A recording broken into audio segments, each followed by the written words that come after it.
Komisi 1 DPRD Kota Ambon dorong percepatan penetapan raja definitif. Wakil Ketua Komisi 1 DPRD Kota Ambon, Muhammad Fadli Toisuta, mendorong percepatan proses penetapan kepala pemerintahan atau raja definitif di sejumlah desa negeri di Kota Ambon. Toisuta yang dikonfirmasi pada Rabu 16 April menjelaskan bahwa dari 8 desa negeri, terdapat 2 desa yang hingga kini belum memiliki raja definitif. 2 desa negeri yang diagendakan untuk segera menjalani percepatan proses pemilihan hingga penobatan raja definitif adalah Desa Urimesing dan Desa Lehari. Ia menegaskan Komisi 1 akan terus menjalankan fungsi pengawasan dan pengawalan agar persoalan pengisian jabatan raja definitif dapat diselesaikan selama periode 2024 hingga 2029.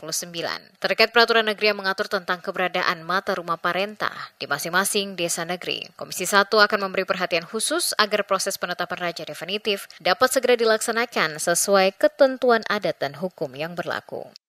Rapat dengar pendapat dengan Biro Pemerintahan dan ada 2 desa dari 8 desa negeri yang belum melakukan raja definitif dan 2 desa yang negeri yang disiapkan yaitu Negeri Urimesing dan Negeri Lehari yang prosesnya akan dipercepat, dan yang untuk sisanya tahapan itu masih dilakukan koordinasi dengan rapat dengan pendapat dengan Biro Pemerintahan untuk bisa kita bersama-sama melihat permasalahan maupun apa yang menjadi kendala.